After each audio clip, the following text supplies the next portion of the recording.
Krishna. All glories to Srila Prabhupada.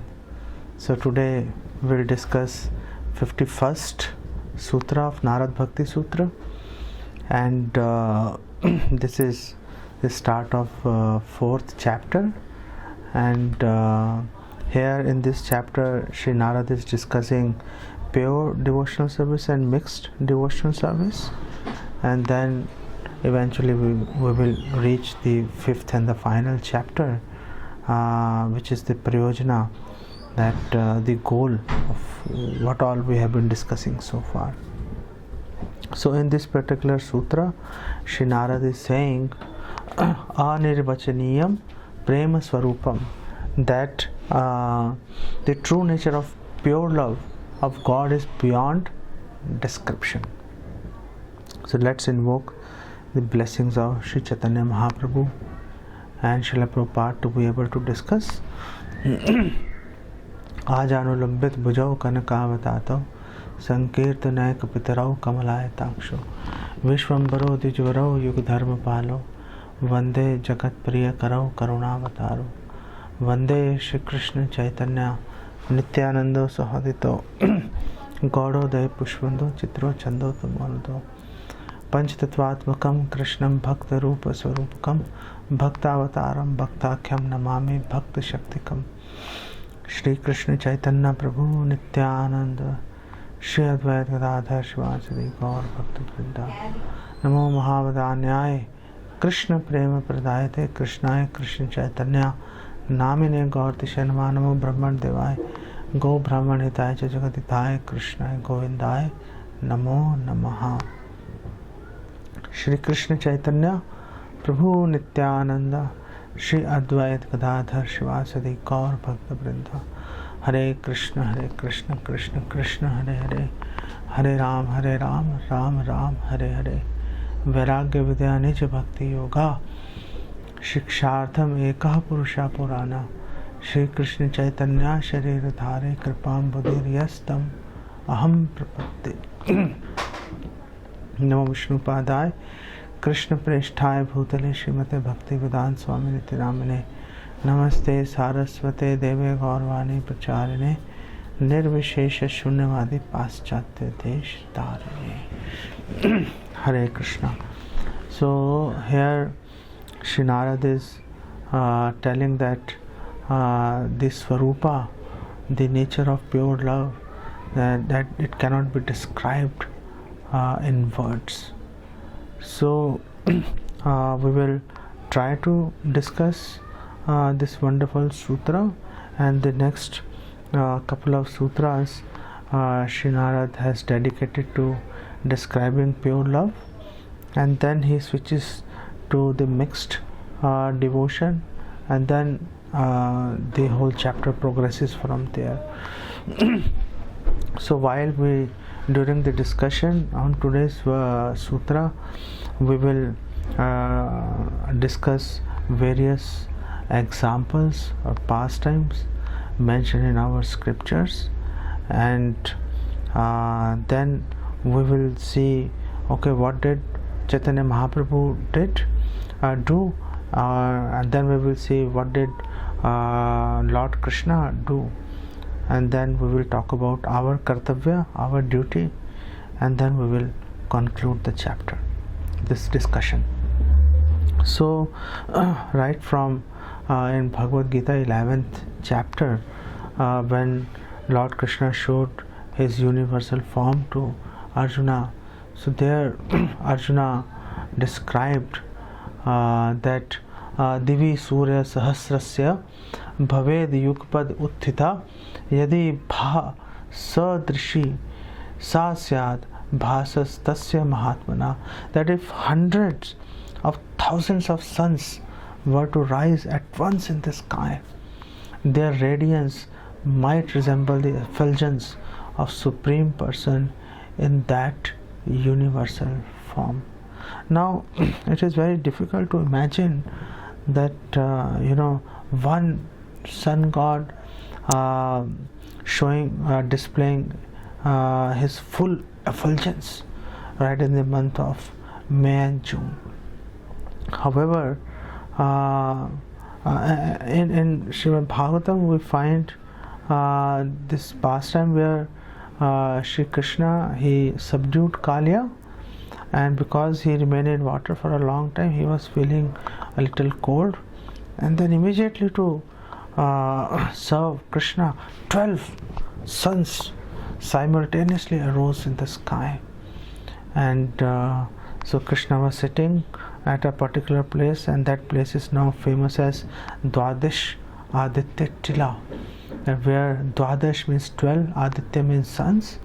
The 12 suns rose, and then they gave warmth to the body of Krishna, and thereby served him. I mean, it is unimaginable how 12 suns could have risen simultaneously, and what would have been the scenario, the overall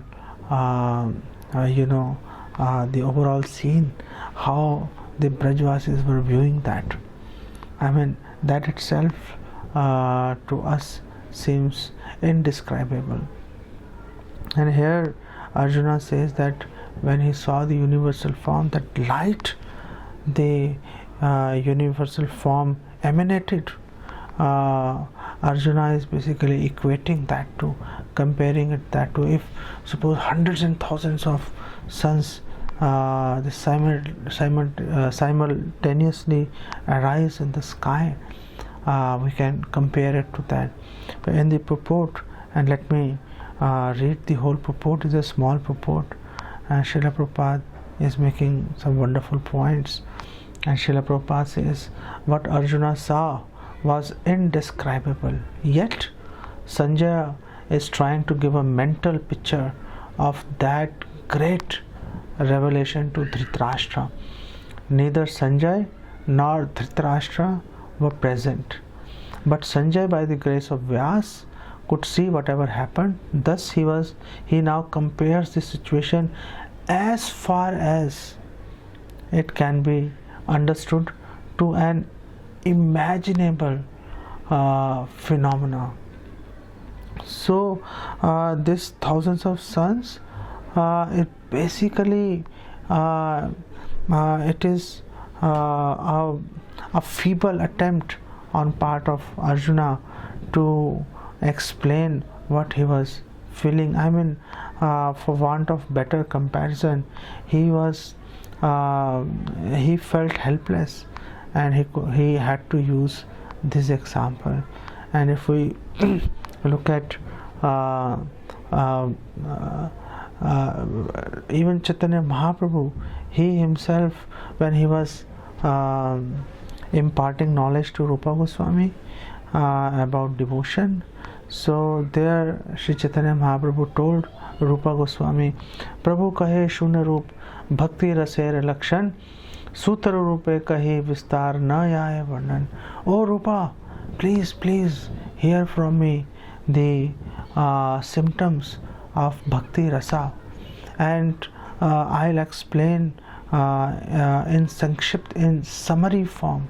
I'll explain you only in sutra rupa, because detailed discussion is not at all possible. So how much the reduced version, how much reduced version did Lord Chaitanya give to Rupa Goswami?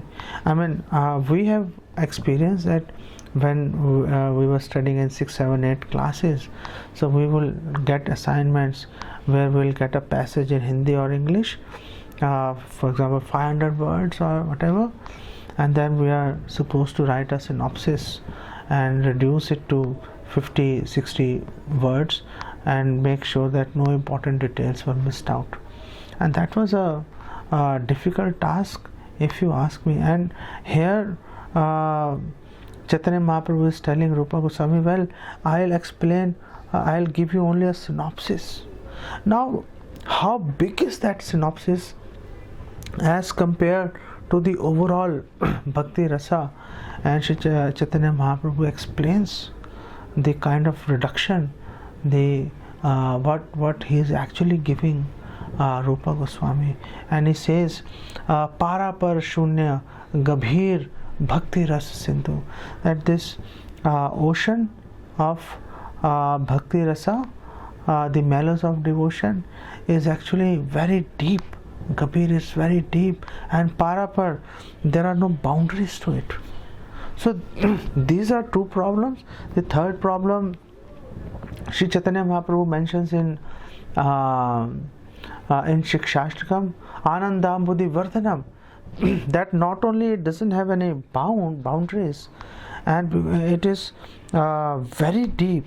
You cannot find the bottom, you cannot reach the bottom of it, and yet it is ever increasing. It's not that it is extremely large and very deep, yet it is constant. No, it is everything, yet it is increasing. That's inconceivable. And Sri Chaitanya Mahaprabhu says that Tomaye chakaite tar kahi ek bindu, that only to give you a taste, that okay, here is something, you just taste it. So Chaitanya Mahaprabhu is saying this whole ocean of bhakti rasa, I am giving you only one drop of it. That is the kind of synopsis, that is the kind of he has shrunk the whole knowledge into a capsule, into a drop. This is another matter, that this one drop is sufficient to drown the whole world in Krishna Prema. But nevertheless, a drop is a drop if compared to the ocean itself. Now, what is the percentage of reduction? I mean, it is inconceivable. It is inconceivable, even though it has all the qualities. But yet, that depth, that quantity, I mean, we can never realize that. I mean, and Chaitanya Mahaprabhu expressed his inability to describe in full details. So he said, well, I am giving you some synopsis only. And in Chaitanya Bhagavata it is mentioned that when Nimai, a small child, 3-4 years of age, he was playing in the courtyard, and Shachi Mata will always dress Nimai with a lot of jewels and very nice dress. So two thieves, they saw Nimai playing, and they looked at the jewels and they wanted to steal, and as soon as they got an opportunity, they just took Nimai on their shoulders and ran away. And when Jagannath Mishra and everybody found out that Nimai is nowhere to be seen, everyone became very anxious. And there Vrindavan Das Thakur explains, Ye khane sakal gane Mishra Jagannath Vishad bhavena sabe mathe diya hath. Everyone was holding their head in their hands, and they were feeling inexplicable sadness or sorrow, not finding Nimai anywhere. And now these two thieves, they were taking Nimai towards their house, but Nimai wanted to Nimai wanted a ride. So he employed Yogmaya, and Yogmaya used these two thieves in Nimai's service, and they took a whole round, and they came back to from where they started, and they couldn't recognize Chinitena Pare.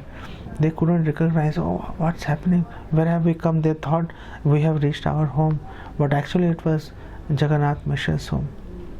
Now, the pain that Jagannath Mishra and all the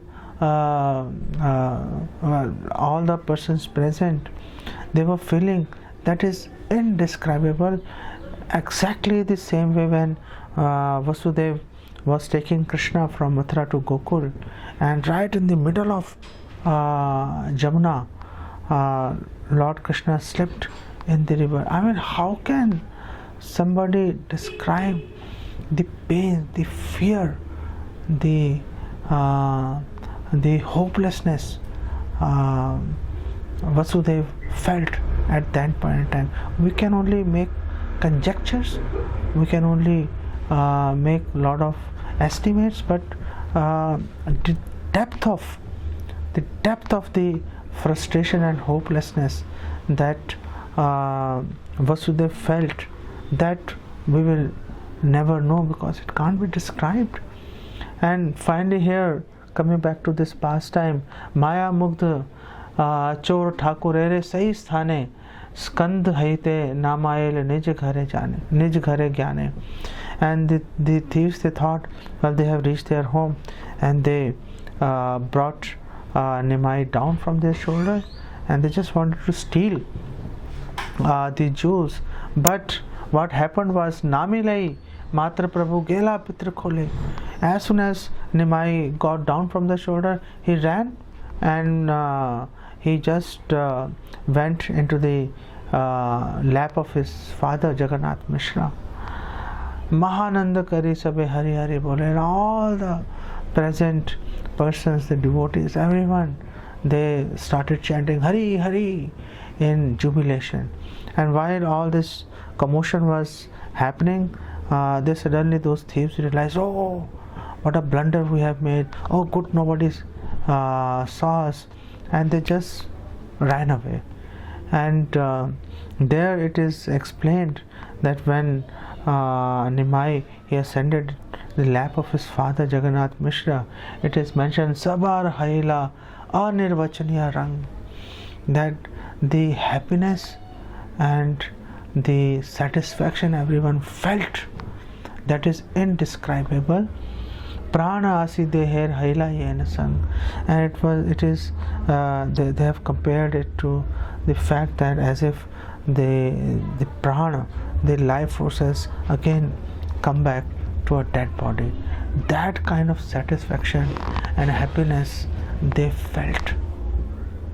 It is just like when Lord Krishna was caught in the coils of Kaliya, and Kaliya was doing his best to strangle Krishna, and all the Brajvasis, they just wanted to leave their body, yet they couldn't watch Krishna being strangled by such a powerful Kaliya Nag. If Lord Balram were not there, then I don't know what would have happened. But Lord Balram told them, well, this insect like Kaliya Nag cannot do anything to Krishna, just wait and watch. So all the Brajvasis, believing Lord Balram, they could just they just didn't give up their bodies. And when Krishna came back to, after subduing, when Krishna came back to the shore, on the bank of that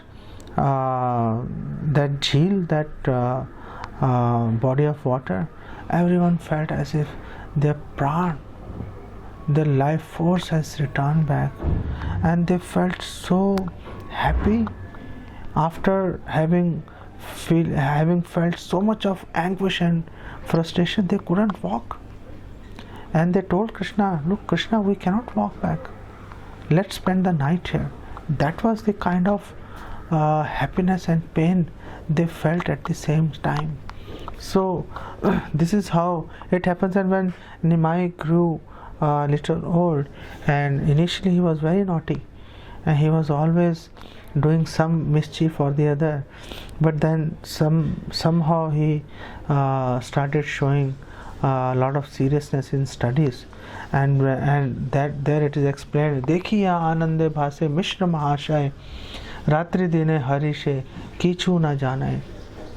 And when Jagannath Mishra saw his son Nimai reading so seriously, he felt so much happiness in his heart. He couldn't decipher, he couldn't figure out whether it is day or night. That was the kind of situation Jagannath Mishra was in, and it says, "Dekhite dekhite Jagannath Putra Mukh Niti Niti Paye Anirvachaniya Sukh." And as Jagannath Mishra was looking at the lotus face of his son, every second, every kshan, he was feeling indescribable happiness. Nobody could describe the happiness that Jagannath Mishra felt when Nimai grew a little old, and then he became famous as Nimai Pandit. And once Nimai Pandit was walking, and then Srila Ishwar Puri was coming. So first time Nimai Pandit met Srila Ishwar Puri was in Navadvip in Mayapur, and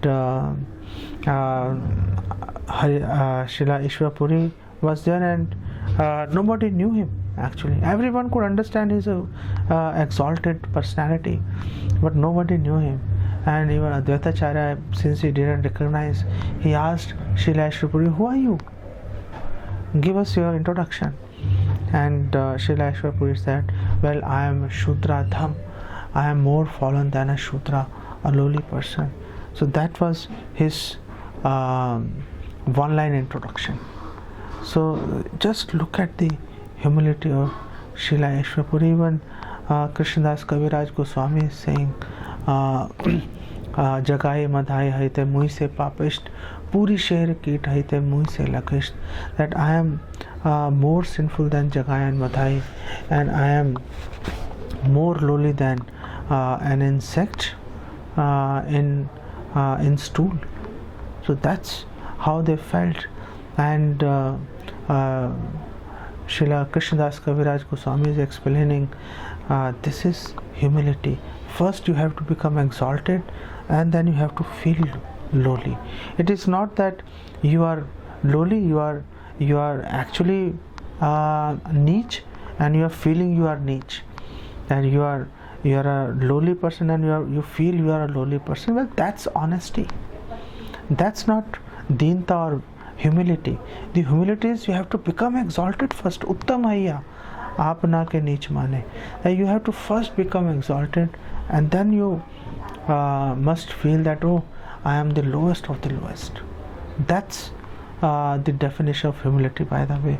And when Nimai Pandit saw Srila Ishwar Puri, so looking at his servant, he felt very pleased, Nimai Pandit, and he immediately offered obeisances, because Srila Ishwar Puri is a sannyasi and Nimai Pandit was a householder, and it is duty of everyone to offer obeisances to a sannyasi, and that's precisely the reason why Nimai Pandit took sannyas, in order to give Agyat Sukriti to even those who hate him, those who are abhaktas, who are atheists, who are using Vedas to defame Krishna.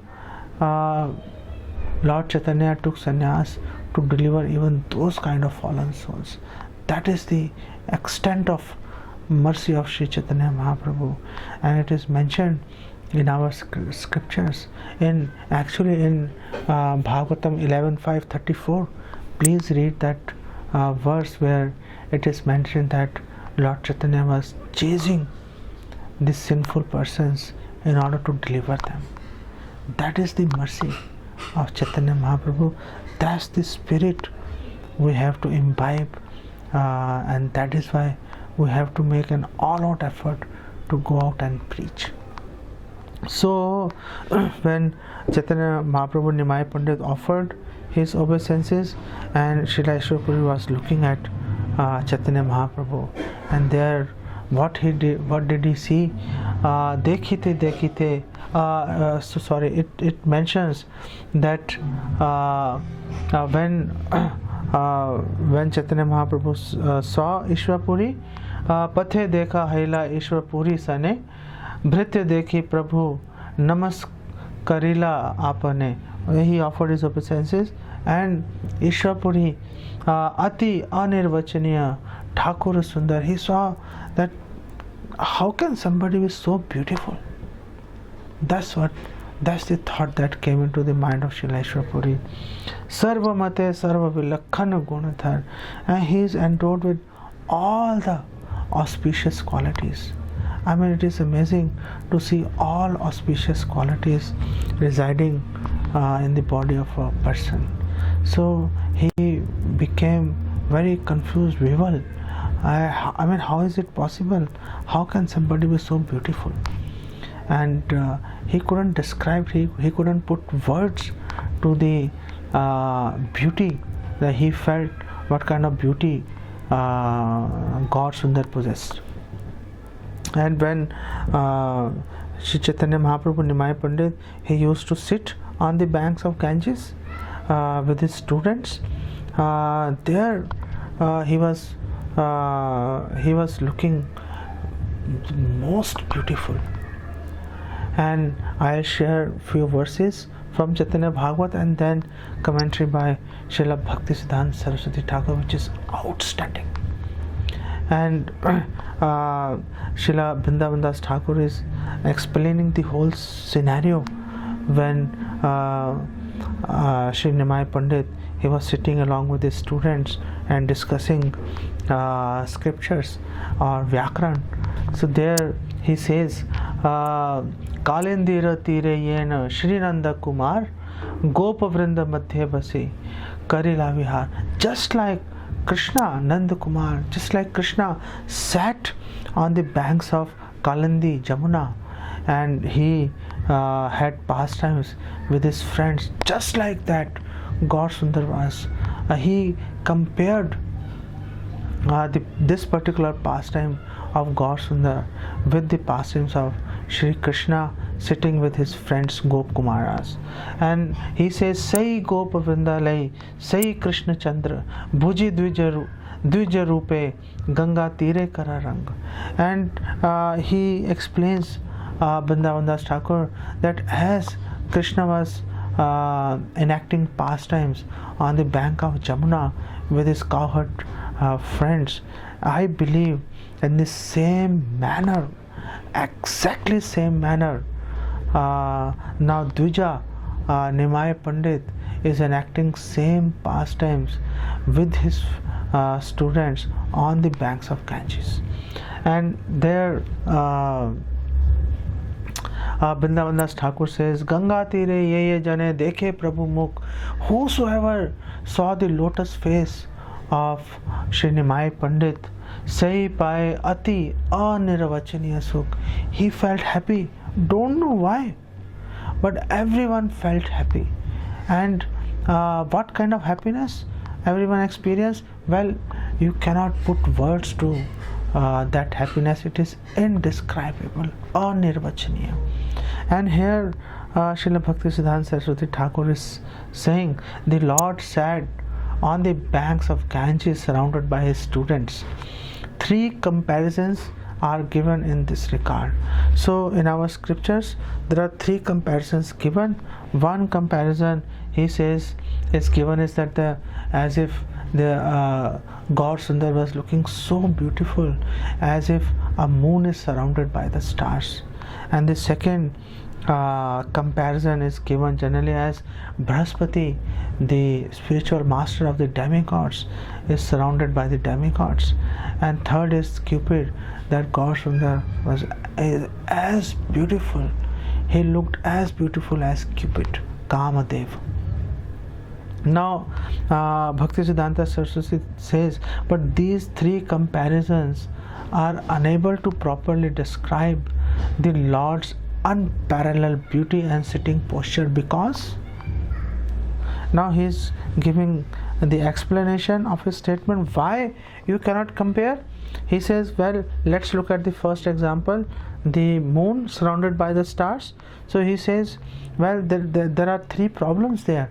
He says, look, the moon has black marks resembling a rabbit. It waxes and wanes. That is the second defect. And he says it cannot be seen in daylight. So there are three defects in moon, and Bhaktisiddhanta Saraswati says, while God Chandra is devoid of black spots and diminishment, that the moon, it has black spots, but God Sundar doesn't have any black spots, and that is why it is mentioned when God Sundar was descending, when he was appearing in Mayapur Dham, then Chandra, being ashamed by the beauty of Shri God Sundar, he became smaller and smaller, and that's what everyone called Chandra Grahan. So that is the comparison. And then the moon wanes during Krishna Paksha, it became smaller and smaller, and then on Amavasya it vanishes. But that's not the case with God Chandra. God Sundar, his beauty is always on the rise. It is increasing every second. And the third objection which Bhaktisiddhanta Saraswati mentioned, that moon is not visible in the daylight, which is not the case with God Chandra. God Chandra, everyone could look at the beautiful moon-like face of God Chandra any time of the day. And then he looked at, he analyzed the comparison with Brahaspati.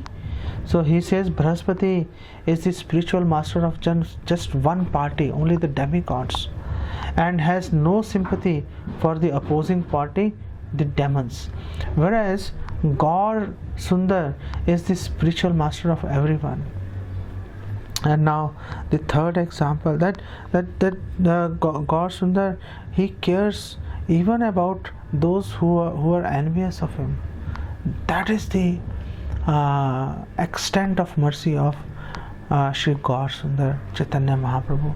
And the third example, he says, well, comparison with Cupid. Is there hell with the comparison with Cupid?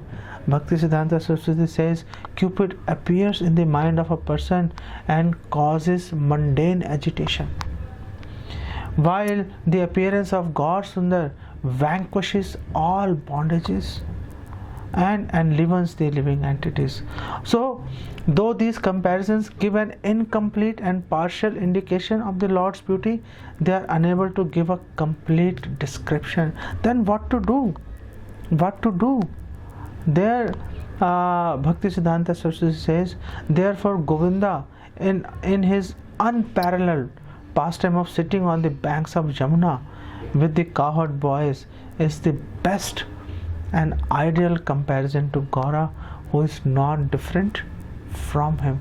We cannot draw any comparison with anything that is material to describe the beauty or pastimes of Sri Chaitanya Mahaprabhu. When Lord Nityananda went once to meet with Advaita Acharya, and I mean, it is not that they were meeting for the first time. They had spent a lot of time with each other for many years, and yet when Lord Nityananda approached Advaita Acharya, Dekhiya Advait Nityanandera Shri Mukh Hen nahi janen Janmila kaun sukh. When Advaita Acharya saw the lotus face of Shri Nityanand Prabhu, nobody could understand how much happiness Shri Advaita Acharya felt in his heart. And further it says, Hari Bali Lagele and Karite Unkar. And in that ecstasy, Shri Advaita Acharya, he started loudly chanting Hari Hari Hari Hari. And then it is mentioned that Pradakshina Dandavat Karena Apar. And Lord, then Advaita Acharya, he was offering obeisances and doing parikrama, circumambulation of Lord Nityananda, and that Lord Nityananda just caught Advaita Acharya and embraced him very tightly. And it mentions that Nityanand Swarup. So when Lord Nityananda was roaring like a lion, and when Advaita Acharya was roaring like a lion, it is explained that it is as if hundreds of lions have come together and they are all roaring. That kind of sound was generated when Lord Nityananda and Advaita Acharya, they were roaring in bhavavesh, in ecstasy, looking at each other. And then Nityanand Swarup Advaita Kari Kole Sinchilen Angatan Premanand Jale. And then Nityanand Prabhu embraced Advaita Acharya tightly, and from his Premashru, the ecstatic tears, his whole body, he washed the whole body of Sri Advaita Acharya. The water was falling like a waterfall, and Advaita Acharya was completely drenched in those ecstatic tears. And there it says, Dohe Doha Dekhi Bad Haila Vivash, that both of them became unstable. They couldn't control their emotions, looking at each other. Janmila Anant Anirvachaniya Ras, and the rasa, that happiness, ananda, that was generated in the hearts of both Lord Nityananda and Advaita Acharya, it is indescribable. You can't describe that. Chaitanya Mahaprabhu, in the bhavas of gopis, towards the end of his pastimes, it is explained, Chaitanya Mahaprabhu is expressing his innermost feelings, and he says that Krishna Rupa Shabd Sparsh, that Krishna, the beauty of Krishna, the voice of Krishna, and the voice of Krishna's flute, and Sparsh, the touch of Krishna, Saurabhya Adhara Ras, and Saurabhya is the fragrance of Krishna, and Adhara Ras, the rasa of his bimba fruit like lips. He says, Yar Madhurya Kahana Nayai, I cannot describe the Madhurya, the sweetness of all these five things. So what are the five things? For eyes, the Rupa, the beauty, and for ears, the Shabda, the sound of Krishna's voice and his flute, and the third is Sparsh, the touch of Krishna's lotus body, and then the fourth is Saurabhya. Saurabhya is the fragrance, that you inhale the fragrance of Krishna's body. And it is mentioned in Bhakti Rasamrita Sindhu that when a pure devotee, when not Bhakti Rasamrita, Bhakti Rasamrita Sindhu, it mentions that when a devotee inhales the fragrance of body of Krishna, he loses all control over his mind, and he acts in a way nobody can understand. Why nobody can understand? Because that devotee himself cannot understand what he is doing. He has no control whatsoever on his activities. So he inhales the fragrance, and then he tastes the rasa of the bim fruit, the red lips of Krishna. So these five senses, Sri Chaitanya Mahaprabhu is saying that the kind of rasa I am experiencing, I cannot explain. Katha nayai, I cannot describe that. And he says, Dekhi lobhe panchachan, that is five senses, when they saw all these five items, so they became very, very greedy. And ek ashva morman, and there is only one mind I have. I don't have five minds for each sense. I have only one mind, and that one mind is like a horse. And Lord Chaitanya says, Chadi panch dikhet hai, and all the five senses, they together simultaneously, they climbed on that one horse of my mind, and they are trying to pull the horse in five different directions. What will happen to me? That's the inexplicable feelings Chaitanya Mahaprabhu is realizing, is feeling, and while he is realizing the beauty and fragrance of Shri Krishna. What to talk of Chaitanya Mahaprabhu when in Brihad Bhagavad-gita it is explained when Shri Narad was going, he was searching for the devotee who is most dear to Krishna. So eventually on his conquest, he went and met the Pandavas, and when he met the Pandavas, he tried to glorify, he tried to speak about the beauty of Krishna, but he spoke one verse and then he bit his tongue. He clenched his tongue with his teeth. He said, I cannot describe.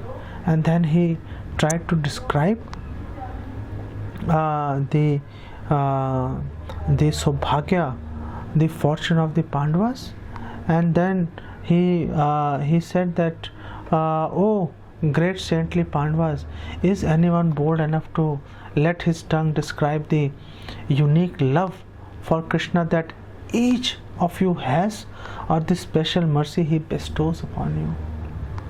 So Krishna's mercy that is bestowed on the Pandavas, or the Pandavas, the feelings that Pandavas feel when the rasas the Pandavas feel when they think about Krishna, when they see Krishna, even that is indescribable. What to talk about the beauty of Krishna? And Shri Narad said, I'll give only one example, that how fortunate all of you are. And he chose Kunti Maharani, and he said, look, when Akrura, when Lord Krishna dispatched Akrura to give good counsel to Dhritarashtra, saying that you please treat sons of Pandus equitably, don't differentiate between your own sons and the sons of Pandus. And when Akrura was there, so he met, apart from Dhritarashtra, he met a lot of other people, and he met Pritha, Kunti Maharani as well. And then he spoke, and Krishna gave a message to Akrura to be given to Kunti Maharani as well. And Shri Narad is explaining that your mother Pritha once heard from the mouth of Akrura a single statement by Krishna. She didn't even hear the whole message. She just heard one statement of Krishna, and not from the mouth of Krishna, from the mouth of Akrura. And sweet with affection, that line was laden with sweetness of affection and meant to console her. As soon as she heard it, she plunged into a swiftly flowing current of prema. She just couldn't hear the whole message, just heard one line, and then she was unconscious. She couldn't have control on her faculties. That's how fortunate the Pandavas are. And it is explained that Brahmbhuta Prasannatma, that the Brahman realization is great. It cannot be described. Somebody who is able to merge into the Brahm Jyoti, the kind of happiness that Jiva experiences, it cannot be explained. And there, while discussing on this, so this verse is mentioned, Tathapi Sambhog Sukhadapi Stutah Sa Kopi Anirvachya Tamo Manoramha Pramod Rashihi Parinamato Dhruvam Tatra Sphuret Tad Rasikek Vedya. But this anguish of separation is praised as greater than the happiness of enjoying with those one loves. So, well, there is happiness in Brahm Jyoti, and then higher than that, koti, millions of times higher than that, is Sambhoga, is the happiness derived from meeting Krishna. And then here it is explained that the happiness derived from the separation of Krishna is even millions of times higher than the happiness derived from Sambhoga or Milan of Krishna. Separation is so pleasing to the mind that it cannot be described. It always transforms at last into an abundance of pleasure. Only experts in tasting these moods, Rasik, the Rasik Bhaktas, only experts in tasting these moods can understand how this happens. Nobody else can understand. And in the purport it is explained, the so-called bliss of merging into the impersonal aspect of the absolute truth is often said to be indescribable, but the bliss of pure prema is even harder to describe. And most hard to describe is the inconceivable ecstasy of transcendental love in separation, which is born in pain but grows into the greatest possible pleasure. The ecstasy of separation is not the miserable experience it seems to outsiders. It is manorama, the cause of full satisfaction to the heart. If someone still asks how one can feel happy within misery, he should know that only the rasikas, those who are expert in tasting these moods, those who have spontaneous eagerness to taste this prema can understand it. Nobody else can understand that. I'll skip I'll skip a few references for paucity of time. I'll give two more examples and then we'll wind up. So then it is explained in Brihad Bhagavatamrita then why different devotees are describing when it is indescribable. It says tat swarupam anirvachyam kathanchit varnyate budhe sakaram cha nikaram nirakaram yathamati anusarata. He says that Lord Mukunda's personality cannot be described, but wise sages somehow describe him. He appears with form or without, in accord with the various mentalities of his worshippers. That Krishna appears in Sakar Rupa and Nirakar Rupa. Well, different people describe his beauty differently, and everyone describe as per their capacity. Just like Akasha or sky is unlimited, and there are different types of birds, and each bird can fly as high as is possible in as per their capacity. So everyone, every devotee, they try to describe the indescribable beauty. They try to describe the indescribable happiness one feels from pure devotion to Krishna as per their respective capacity. So what does Krishna do? What does Krishna do? Let's find out what Krishna does. So it says in Chaitanya Charitamrita Antya Leela 18th chapter, it says Bhaktera prem vikar dekhi Krishna ra chamatkar Krishna yar na paaye ant keva char ar. That Krishna, he cannot understand the devotees what they experience when they interact with him.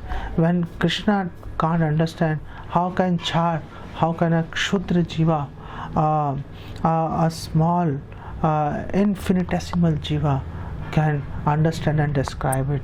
And further it says Bhakta premar yat dasha ye gati prakar yat dukh yat sukh yat ek vikar Krishna taha samayak na pare janite bhakta bhav angikare taha aswadite. That Krishna cannot comprehend the depth of the happiness and distress that devotees feel, and the variety of happiness and distress the devotees feel. And to be able to understand that, Krishna himself comes as a devotee in the merciful form of Sri Chaitanya Mahaprabhu, to experience that, to taste that. So it means that this pure love, the rasa, it is indescribable.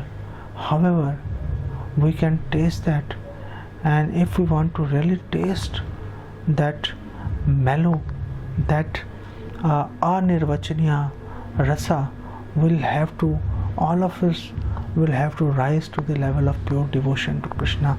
That's what it is recommended here. And further it is mentioned, Alaukika Krishna Lila Divya Shakti Tar Tarkeka Gochar Nahe Charitra Yahar. That the pastimes of Krishna, it is not, it is alaukik, it is transcendental, and you cannot understand it by logic. And further it says, Ei prem sada jage yahar antare panditeha tar cheshta bhujite na pare. This pure love of Krishna, when it arises in the heart of somebody, nobody can understand their activities. Tar, kriya, vakya, mudra, vigyana mujhe, even the most learned, they cannot understand the emotions the devotees feeling. So this is as far as the devotee who's feeling is concerned. So devotee rise to the level of pure devotion, and he is successful in relishing the rasas of Krishna's pastime. So then what happens? So once you rise to that level and you experience it, then what happens? Now that is described in Sutra 52, which we will discuss tomorrow. Many thanks for listening to this lecture. Jagat Guru Srila Prabhupada ki Jai. Hare Krishna.